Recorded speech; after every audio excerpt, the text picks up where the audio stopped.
আপনারা দেখেন জুলাইয়ের 1 তারিখের পরে আমরা স্বাস্থ্য মন্ত্রণালয়ে কি বৈপ্লবিক পরিবর্তন আনার জন্য পদক্ষেপ গ্রহণ করি ইনশাল্লাহ। সারা বাংলাদেশে 2টা স্পেশালাইজড হাসপাতাল হবে শুধু মেয়েদের জন্য, 1500 বেড করে একটা হাসপাতাল হবে। 4টা জিনিস থাকবে, কিডনি ডায়ালিসিস থাকবে, মেয়েদের ব্রেস্ট অ্যান্ড ইউটেরাস ক্যান্সারের ইউনিট থাকবে, পঙ্গুত্বের ইউনিট থাকবে, ডেলিভারি থাকবে, জেনারেল হসপিটাল থাকবে এবং 20টা হাসপাতাল হবে সারা বাংলাদেশে। 1000 বেড, 18টা, 2টা থাকবে মেয়েদের জন্য স্পেশাল, 5টা করে অ্যাম্বুলেন্স দেওয়া হবে, অত্যাধুনিক অ্যাম্বুলেন্স। 4টা হেলিকপ্টার আসবে এই প্রজেক্টে, এই হেলথ স্কিমে। সারা দেশ থেকে ইমার্জেন্সি রোগীদেরকে বহন করে সদর অথবা ঢাকা সেন্ট্রাল হাসপাতালে নেওয়ার জন্য আমাদের মাননীয় প্রধানমন্ত্রী বৈপ্লবিক পরিবর্তনের চিন্তা করতেছেন স্বাস্থ্য সেক্টরে। যেটা আমাদের সচিব বলেছেন, 1 লক্ষ স্বাস্থ্যকর্মী নিয়োগ করবে, যার মধ্যে 80,000 হবে মহিলা। মিডওয়াইফার, কেয়ার গিভার, হেলথ অ্যাসিস্ট্যান্ট, যেই নামই দেই না কেন আমরা, ঘরে ঘরে কাজ করবে, ঘরে ঘরে স্ক্রিনিং হবে, মেশিন নিয়ে যাবে, ছেলেদের মেয়েদের স্বাস্থ্য পরীক্ষা করবে, ব্লাড প্রেশার দেখবে, ডায়াবেটিস দেখবে, আর আলট্রাসাউন্ড করবে। সমস্ত চিকিৎসাগুলি আমরা মানুষের ঘর ধরে পৌঁছে দিতে চাই। আমাদের নেতা তারেক রহমান মাননীয় প্রধানমন্ত্রী সারাদিন সারা রাত মানুষ নিয়ে চিন্তা। আপনারা জানেন আমরা আজকে 10টি জেলায় নতুন আইসিইউ করতে যাচ্ছি। এতে আমাদের 10টি জেলা থেকে আর রোগীদেরকে একটু শ্বাসকষ্ট হলে পাঠিয়ে দিতে হবে না জেলা সদরে বা ঢাকাতে।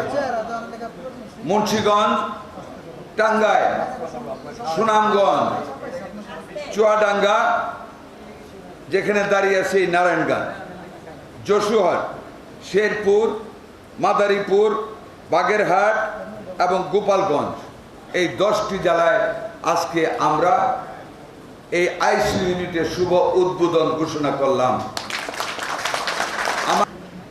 বিগত স্বৈরাচার সরকার এবং অদক্ষ কেয়ারটেকার সরকার দেশের টিকা কার্যক্রম চালানোর মতো পর্যাপ্ত কোনো স্টক টিকা আমাদের জন্য রেখে যায় না।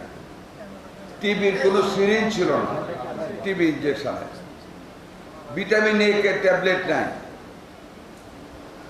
অ্যান্টি রেবিস ভ্যাকসিন নেই কুকুরের জলাতঙ্ক রোগের, which was very dangerous for the nation. এমন একটা রোগ পিতামাতা তার সন্তানের কাছে যেতে পারে না, সেইটা নাই। আমরা একটা বিপর্যস্তকর রাজনৈতিক এবং স্বাস্থ্যগত পরিস্থিতিতে আমরা ক্ষমতা নিলাম, শপথ নিলাম, কিন্তু আমাদের একটাই সাহস যে আমাদের নেতা, আমাদের প্রধানমন্ত্রী, স্বাধীনতার মহান ঘোষক শহীদ রাষ্ট্রপতি জিয়াউর রহমান এবং বেগম খালেদা জিয়ার সুযোগ্য সন্তান জনাব তারেক রহমান আমাদের প্রধানমন্ত্রী, আমাদের নেতা, আমাদের পথ প্রদর্শক, যার সুদক্ষ নেতৃত্বে আমরা ভয়ের পরিবর্তে সাহস নিয়ে সামনের দিকে এগিয়ে গেছি এবং ওনার নেতৃত্বে আমরা পর্যাপ্ত পরিমাণে হামের ভ্যাকসিন আমরা সংগ্রহ করতে সক্ষম হয়েছি।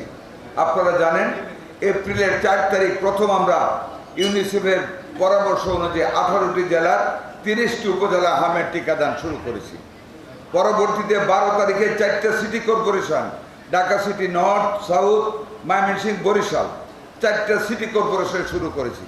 সারা দেশব্যাপী করার কথা ছিল 4 মে, এই যেই মাসটা গেছে মাত্র 4 মেতে শুরু করার কথা ছিল, কিন্তু আমরা যখন পর্যাপ্ত পরিমাণে টিকা পেয়ে গেলাম, আমরা কিন্তু অতীতের সরকারগুলির মতো বসে থাকিনি।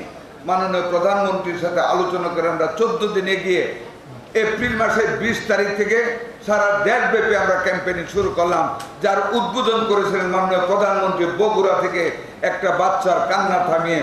That is the supremacy of our prime minister Tarique Rahman. সেই দিক নির্দেশনাই দিয়েছেন, শুধু টাকা না, কিভাবে দেশটাকে উন্নত করা যাবে, কোথায় কোথায় উন্নতির আভাস দিতে হবে জাতিকে, এবং সাথে অর্থনৈতিক সাপোর্ট দিয়েছেন।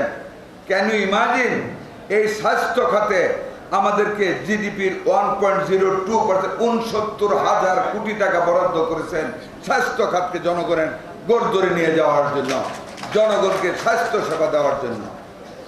আমরা আজকে 10টি জেলাতে আমরা এই আইসিইউ ইউনিট করেছি।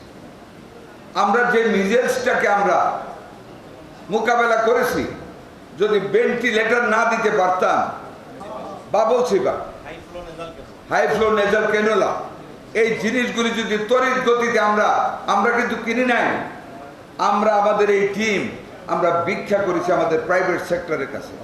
এবং প্রাইভেট সেক্টর এত বেশি বিশ্বস্ত তারেক রহমান সাহেবের উপর, আমাদের মাননীয় প্রধানমন্ত্রীর উপর, তারা দুহাত ঢেলে আমাদেরকে সহযোগিতা করেছে। ভেন্টিলেটর দিয়েছে, অক্সিজেন কনসেন্ট্রেটর দিয়েছে, সিপ্যাপ দিয়েছে, হাই ফ্লো নোজেল ক্যানালা দিয়েছে। এবং আমাদের এই সামনে ডেঙ্গু মোকাবেলার জন্য আমাদেরকে মাত্র 1 সপ্তাহে 1 লক্ষ পিস স্যালাইন পর্যন্ত আমাদেরকে দিয়েছেন তারা। এবং we are ready to fight against the dengue. আর সেই ডেঙ্গুকে ফাইট করতে হলে শুধু স্যালাইন দিয়ে হবে না। ডিসি মহোদয় এখানে আছেন, সিটি প্রশাসক আছেন, এসপি সাহেব আছেন। আপনাদের হাতটাকে আপনারা টেবিলের মধ্যে রুমের ভিতরে ভাববেন। আমি জানি কিন্তু, কারণ অনেকবার এমপি ছিলাম। Your hands are very long. দয়া করে আপনারা পরিষ্কার পরিচ্ছন্নতার দিকে আপনারা একটু মনোনিবেশ করবেন। ডিসি সাহেব, আপনি এটাকে ক্লোজলি মনিটর করতে হবে, আপনার প্রতি অনুরোধ আমাদের।